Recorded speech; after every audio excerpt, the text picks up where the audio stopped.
Saya Putri Salsabila dengan NIM 2405108028 dari Prodi Manajemen Pendidikan Islam Fakultas Ilmu Tarbiyah dan Keguruan.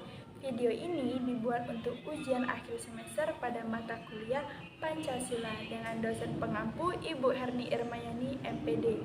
Untuk penilaian ujian akhir semester ini, saya akan mempresentasikan tentang HAM, Hak Asasi Manusia.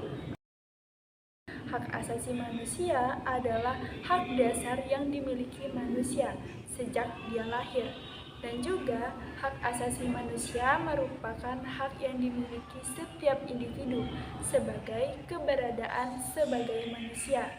Menurut Undang-Undang Republik Indonesia Nomor 39 Tahun 1999, yang dimaksud dengan hak asasi manusia adalah kumpulan yang melekat pada hakikat dan keberadaan manusia sebagai makhluk Tuhan yang Maha Esa dan merupakan anugerahnya yang wajib dihormati, dijunjung tinggi, dan dilindungi oleh negara, hukum, pemerintah, dan setiap orang demi kehormatan serta perlindungan harkat dan martabat manusia.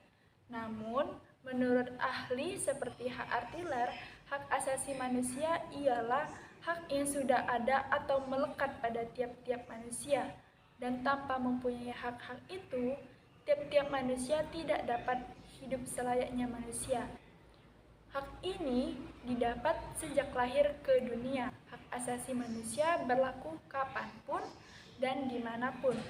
Hak asasi manusia tidak dapat diganggu-gugat karena merupakan hak yang dimiliki manusia sejak dia lahir.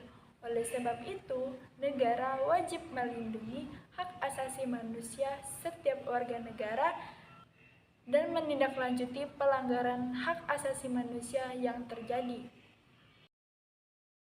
Hak asasi manusia juga bersifat universal, yang artinya hak asasi manusia berlaku di seluruh dunia dengan tetap menghormati adat istiadat dan budaya negara masing-masing. Hak asasi manusia mencakup hak untuk hidup, kebebasan, keamanan, serta hak atas keadilan dan perlindungan dari perlakuan yang tidak adil. Manusia juga memiliki hak yang tidak dapat dikurangi dalam keadaan apapun, yaitu hak untuk hidup, hak untuk tidak disiksa, hak untuk kemerdekaan, pikiran dan hati nurani, hak untuk beragama, hak untuk tidak diperbudak, hak untuk diakui sebagai pribadi di hadapan hukum, hak untuk tidak dituntut atas dasar hukum yang berlaku surut. Hak-hak itu adalah hak yang tidak dapat dikurangi dalam keadaan apapun. Sedangkan hak-hak selain itu yang tergolong sebagai hak yang dapat dikurangi seperti hak berorganisasi, hak berekspresi. Adapun macam-macam hak asasi manusia. Yang pertama, hak asasi pribadi yang berhubungan dengan kehidupan pribadi setiap orang. Contohnya kebebasan bergerak, kebebasan memilih, kebebasan berpendapat, dan menjalankan kebebasan beribadah menurut ibadah yang diyakini. Yang kedua, hak asasi politik, seperti hak untuk dipilih dan memilih. Yang ketiga, hak asasi hukum. Setiap orang memiliki kedudukan yang sama dalam hukum, oleh sebab itu, masyarakat berhak mendapatkan persamaan di depan umum dan pemerintahan dan juga pelayanan dan pelindungan hukum. Yang keempat, hak asasi ekonomi. Hak ini menjamin tiap-tiap individu bisa melakukan kegiatan perekonomian seperti jual beli atau perjanjian kontrak dan memiliki pekerjaan yang sesuai.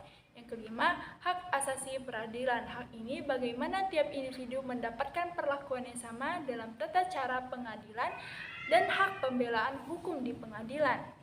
Yang keenam, hak asasi sosial budaya. Hak ini berkaitan dengan kehidupan bermasyarakat, bisa mendapatkan pengajaran dan pengembangan budaya sesuai dengan minat dan bakat. Walaupun demikian, banyak sekali kasus pelanggaran hak asasi manusia yang pernah terjadi di Indonesia, seperti tragedi Trisakti, penculikan aktivis, peristiwa Tanjung Priok, dan tragedi Sampit. Sekian presentasi dari saya tentang hak asasi manusia. Apabila ada salah kata, saya mohon maaf. Wassalamualaikum warahmatullahi wabarakatuh.